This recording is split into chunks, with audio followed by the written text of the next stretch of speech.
বিদ্যুতের প্রতিনিয়ত লোডশেডিং কিংবা প্রাকৃতিক দুর্যোগ প্রচণ্ড খরার প্রভাবে দেখা দিয়েছে গ্রামাঞ্চলে অস্বস্তি।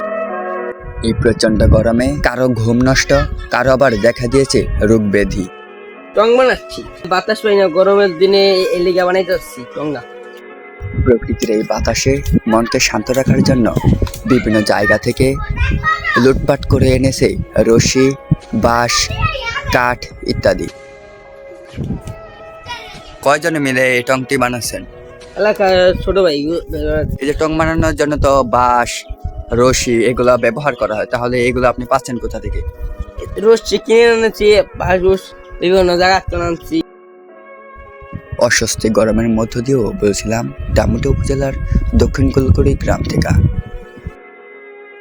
আপনি যে এই বাগানে যে টংটি বানালেন, এখানে তো মানুষের বিভিন্ন জায়গা থেকে এসে তারা অনেক ধরনের নেশাগ্রস্ত করবে কিংবা তারা জুয়া খেলবে, তো আপনি এখানে কি ভাবছেন? মানে কিচ্ছু খেলতে না।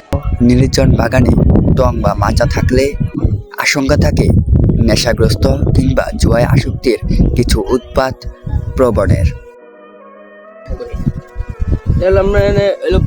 গরমের দিনে রাত চলায় বাতাস টেম্পারেচার। ভিডিওটি কেমন লাগলো বন্ধুরা? আজ আমরা এ পর্যন্তই বিদায় নিচ্ছি। বিডি সজীব, দক্ষিণ কলকড়ি, ডামুড্ডা, শরীয়তপুর।